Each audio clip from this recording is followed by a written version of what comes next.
Good evening, Hawks fans, and welcome back to another episode of the Atlanta Sports District. I am your host, Russell Spence, coming to you directly after a 124 to 111 victory over the Golden State Warriors.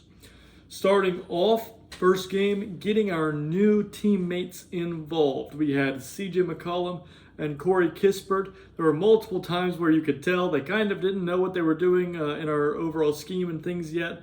Actually, a very funny interaction with Corey Kispert and Quinn Snyder while trying to tell Corey Kispert what was going to happen on an inbounds play that he was having to throw the ball in on. Ended in a turnover, looked really not good, but overall, wonderful game to get them integrated. We did end up getting the win. And quite honestly, it was a defensive first win, and that's where I would like to start. First of all, we held them to a very modest 47% from the field and 24% from the three-point line. That, to me, when you have the Golden State Warriors, who build the majority of what they do on three-point baskets, and you are able to hold them to a 24% clip, that is a huge success. Also, 47% of the field isn't terrible, but it's a low enough marker where you can say we had a positive defensive game in the game, especially with that low of a three-point percentage that we were able to hold them to. I thought a lot of the defensive prowess in this game came from lineup decisions. Majority of the game, you had either Dyson or Naw on the floor. They kept that going. I really enjoyed that. There was a large minute allocation to Mohamed Gay in tonight's game, a total of 24 minutes. And overall, I thought that we had a very good grasp on whom should be playing, how long they should be playing, why they should be playing, and if it's a compatible lineup for getting stops in an NBA game. That being said, there were a few times where I did not like the lineup, and I'll talk about that now. They had a very negative run in the second quarter for us. We lost the run heavily. In that time, the lineup was Dyson, Luke Kennard, Corey Kispert, Mo, and Onyeka. Now, the problem was not the defense. You would think, well, Russell, you always talk about we need to think about defensive lineups. The problem was we had enough defense and not enough creation ability. So because we were having turnovers, very poor offensive possessions, things like that, we led to run-outs and easy layups, easy points, and lots of possessions in a row for them to make a run, and that's what happened. Eventually, teams are going to score no matter how good of defense you play, especially if you're giving them easy looks at the other end because of turnovers and, like I said, like long rebounds and things like that where they just get to catch it and run. If that happens, you're going to really struggle to play good defense no matter how good the lineup is defensively. In the second half, we remedied that lineup by instead of using Kennard, we used CJ McCollum. And then when he came off and Kennard went on, we made sure that Jalen came on the floor as well. And then we had Mo and Jalen. So we always had at least one guy who is kind of a primary initiator type offensive player. Even though I do believe CJ is an extraordinary negative on defense, he is a great positive on offense, similarly to Trey, on a lower level, honestly. He is nowhere near the offensive player that Trey is, but he is able to kind of mimic that. He's able to create his own shot and create some shots for others, and that did help in the second half to mitigate how that lineup had the negative portion of the second quarter.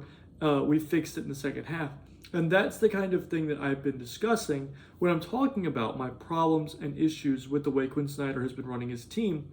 When you realize something is not going to work, when you go into a game and you say, well, we think that this lineup will be good, or this decision will be good, and you realize that, oh, just kidding, it's really not going to work. I think that you have to make that realization very quickly, because other NBA teams, the second they realize that they can attack a problem that you have in a lineup, they are going to literally like murder that lineup you have on the floor. And that's what happened in the second quarter, made the game very difficult. But when we made the very quick adjustment, we said, we are not going to do that again. In the second half, that lineup's not hitting the floor. We're going to make adjustments, and we're going to play different players at different times and have a successful lineup on the floor on offense and defensively. When we had a successful lineup for the whole second half, the runs came in our favor. When they had to put traditional, non-amazing lineups, they're a very small team. They played very small. We were able to bludgeon them in the paint and really make their life difficult. And then, we're hitting them so hard in the paint, they start collapsing down. We hit Kennard for wide open shots. He made a couple of threes in a row and helped us push out the lead. And we went on a big positive run in that time. And so that's the kind of thing that I say when you're an NBA, front office, when you're an NBA coaching staff, the adjustments you make have to be almost instant. And when you do make almost instant adjustments, you win a lot of games. When you don't make almost instant adjustments, you don't win a lot of games. As I've said, defensively tonight is where I thought the majority of our win was entailed.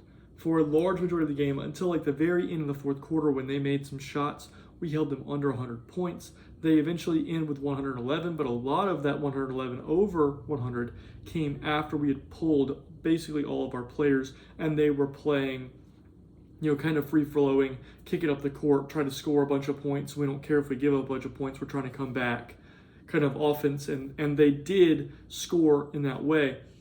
But in my opinion, the defense was quite amazing tonight. The rotations were very good. Very surprisingly, the only player on the team I thought had a bad defensive game, there were two. One was Dyson and one was Veit. Veit really struggled all night, the huge majority of the game, and I can honestly say he is not a starting level player, and with Zach out and him starting, that shows. He does not look like he fits in at that level. Now, he's a wonderful bench piece, and I would love to see him remain on the bench and play significant minutes off the bench, but I do not believe he will ever be a starting caliber player. Wonderful bench piece who can give you awesome shot making and length off of your bench. Again, talking about what you need from a bench player, almost always you need them to be able to shoot, and you need them to be able to secondary defend the rim. Well, a 6'9" guy can do that. So I love having him on the bench, but as a starter, he's not defensively capable of keeping up, and you saw that in tonight's game. And then Dyson had a weirdly uncharacteristic game, I'll say. I don't know if it was the fatigue that sets in when you guard us like a Steph Curry in this kind of offense, or if it was just I'm tired and we're on a West Coast trip and things like that. But multiple mental lapses, missed boxing out opportunities, giving up back cuts, just kind of seeming like your head was in the stars, just missing rotations, things like that you never see Dyson do. He did tonight, and it caused his defense. He was still very good defensively, but on a Dyson level scale, I thought he was not himself, and that doesn't concern me at all. Honestly, he's still one of the greatest defenders I've ever seen in my entire life, but it did negatively impact the defense that was played while he was on the floor. And so moving forward in our next game, I hope that we don't see that. I hope that he's really locked in defensively, because that's where a lot of his value comes, is from playing defense. But all that, in total, really wonderful team win. Great game from a lot of people. We're going to get into that in the player-by-player section. And so let's go ahead and start that. We'll start by talking about Asa Newell. He only played 4 minutes in the competitive portion of the game, but the 4 minutes were not terrible. I mean, he played well-ish on defense. He has a lot of defensive limitations still. He doesn't move well side to side. He does make some mental errors. Like he made a big block tonight that was very, very publicized. People put it out online, and it was replayed a bunch on the broadcast. And quite honestly, he got beat on a mental error and then sped up, recovered, and blocked the shot at the rim. He wouldn't have had to make that amazing block if he didn't get beat, on his mental error. But he was able to make up for it. Like I said, his 4 minutes was pretty good overall. The ball moved very well with him on the floor, and he finished +2. Like I said, it was a fine 4 minutes and gave us some nice rest minutes for our other bigs. The next guy we'll talk about, technically, Keaton Wallace played 2 minutes after the game was basically over. He really struggled in those minutes. The lineup he was in really struggled, and he finished -5. That's what I said. Like they after the competitive portion was over, they scored a little bit of points and made the defensive numbers maybe skew a little bit to where they weren't actually that good. Next, we'll talk about Corey Kispert. Corey played 14 minutes. He had 2 points. He did not make a field goal or a three. He had 2 rebounds and 3 assists with only 1 turnover and finished the game +2. Overall, Kispert I thought played pretty well. The defense was more of what I expected to see from Corey Kispert coming out of college. So I will talk about for a second kind of my opinion on Corey Kispert, and I do plan on doing more of a kind of deep dive thought process on Corey Kispert and CJ McCollum because they're not a part of my roster breakdown that happened at the beginning of the year.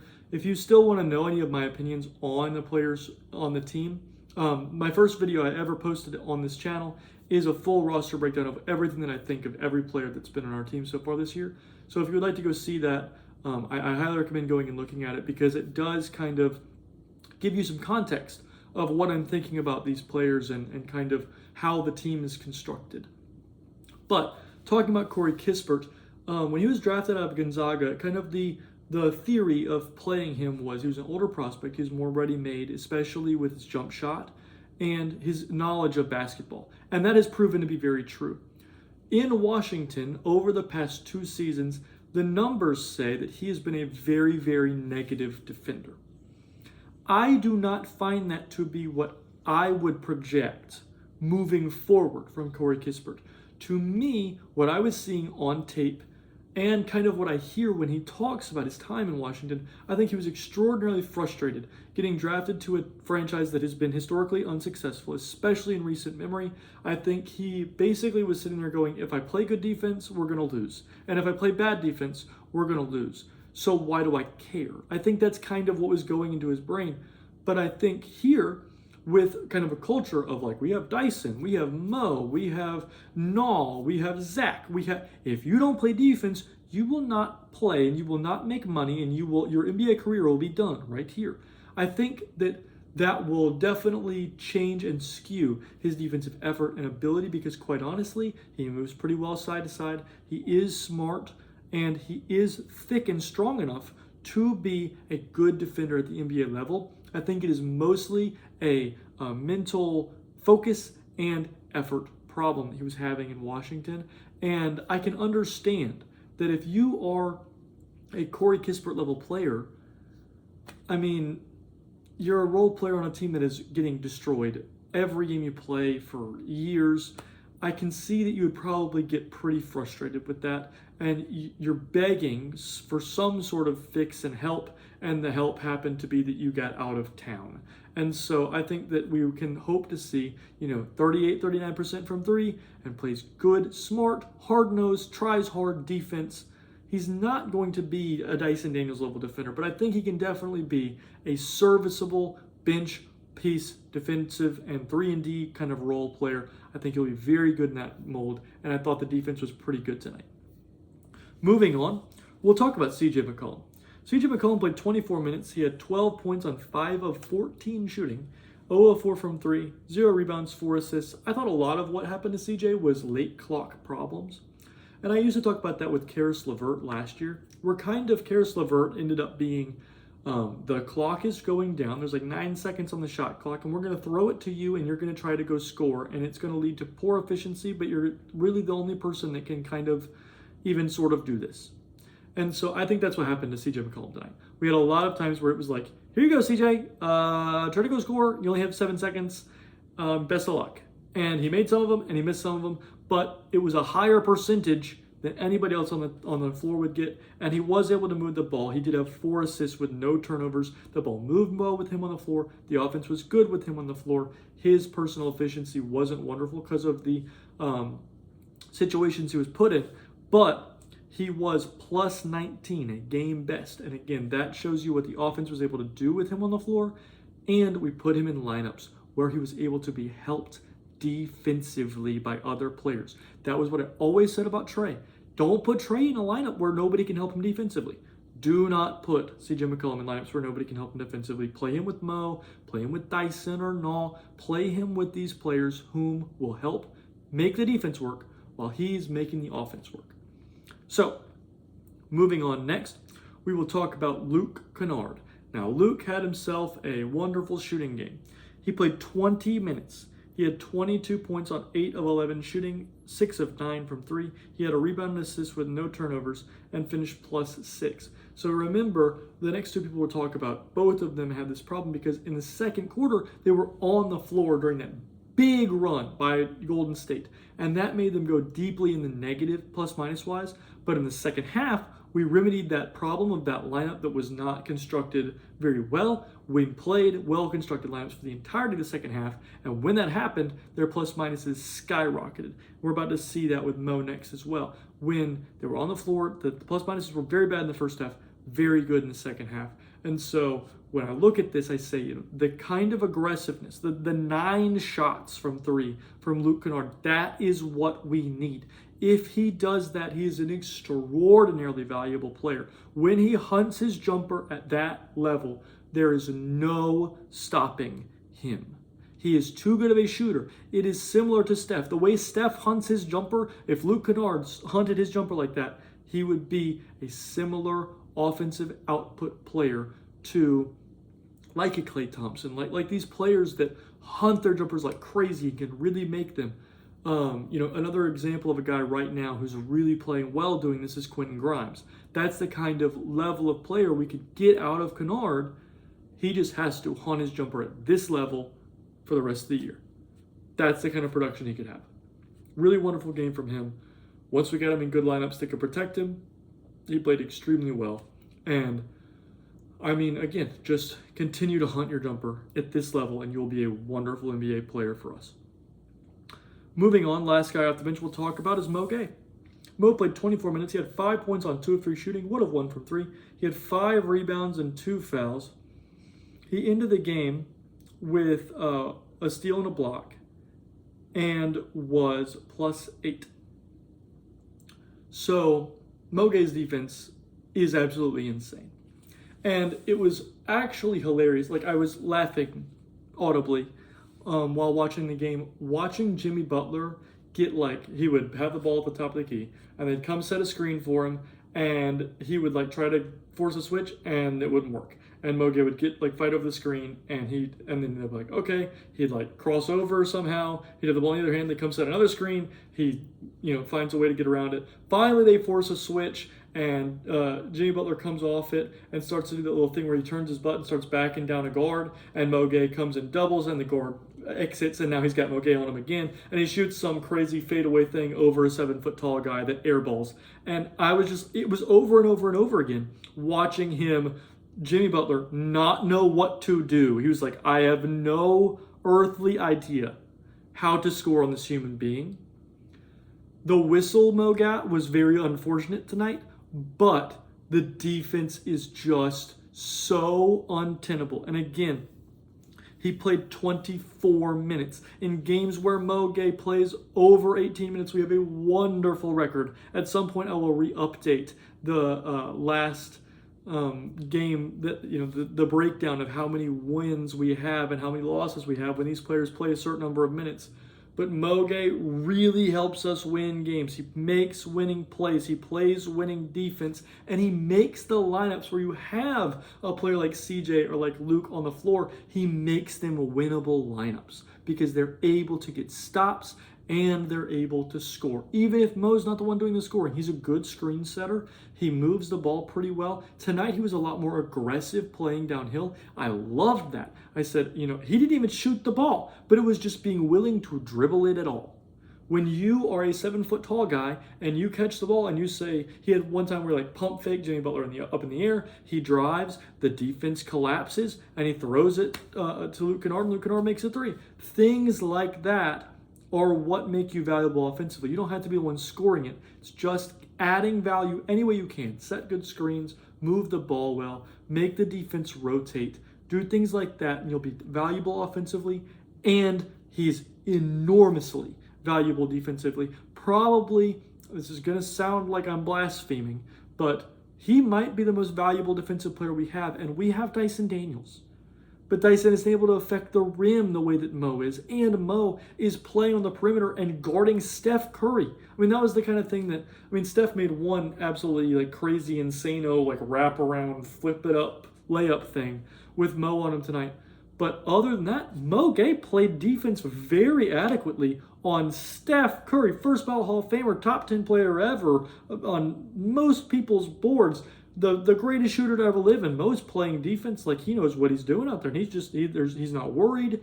He's moving his feet. He's not fouling. He has become a untenably valuable defender. And when you have that guy must play significant minutes. And I love this. I keep saying like 20 to 24 minutes where you're not asking Mo to even be in like the most amazing shape ever, because for 20 to 24 minutes you say play as hard as you stinking can. Run yourself to death for those 24 minutes. Give us everything you've got. And then you don't have to play anymore. We have other centers and other posts that can play the rest of those minutes. But for those 24 minutes, you're going to win every single time because of how hard you play and how great you play defensively. Great job from him tonight. Really loved it. Moving on to the starters, we're going to talk about the player who had a very rough game, and that is Vit Krejci.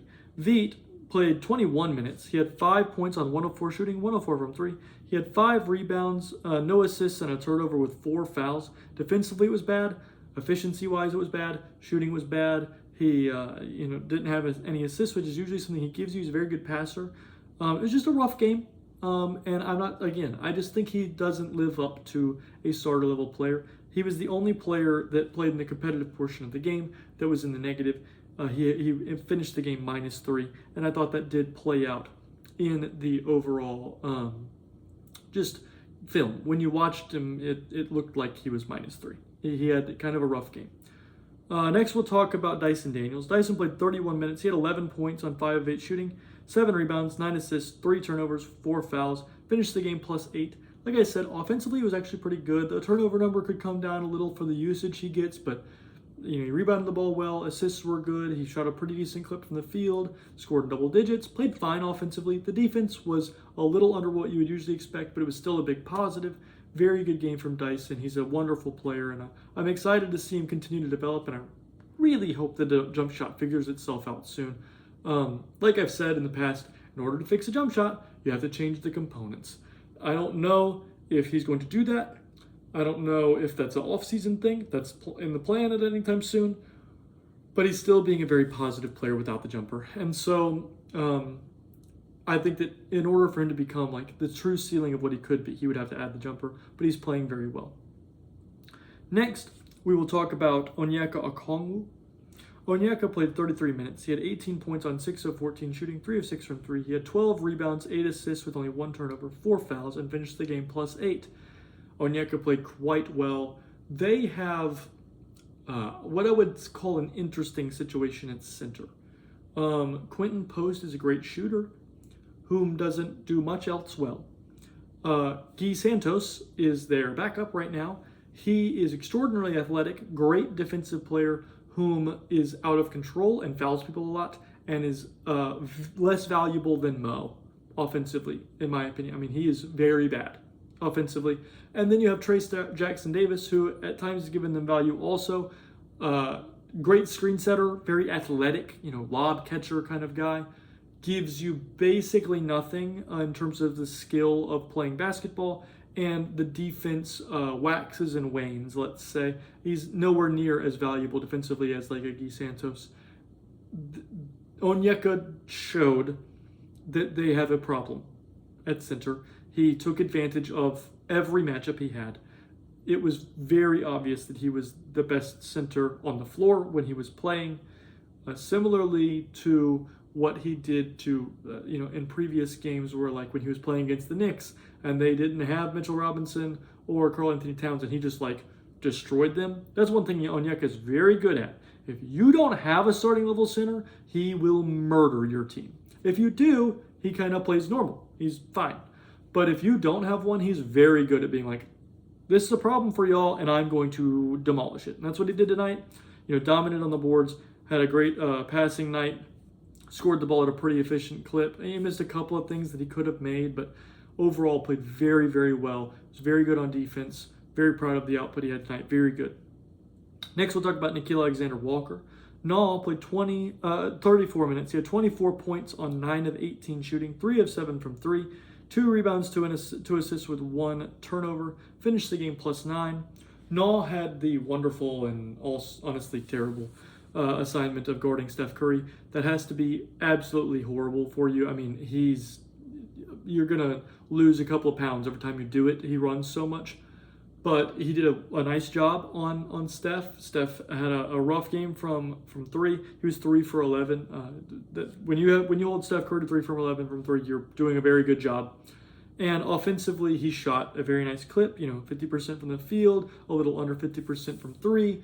Was back to his normal shooting splits of what you would expect. Passes a couple of games of weird, not very good shooting. I wasn't worried about that at all. He's proven over the course of a few seasons straight that he's a very, very good shooter. He did not force any looks. And tonight I thought the best part about Nall's game was that he let the game come to him. He played good defense, and when he was open, he shot it, and he made it. And when they put somebody on him who couldn't guard him, he went to the rim. And when you do stuff like that, you're going to be a valuable player. If you play great defense and you take what they give you and you make it when they give it to you, you're going to have a great game. Lastly, we'll talk about Jalen Johnson. Jalen played 33 minutes. He had 23 points on 9 of 16 shooting. Very, very good efficiency. Quite wonderful. He was 1 of 4 from 3, but he had 11 rebounds, 6 assists, no turnovers, only had 1 foul. Finished the game +11.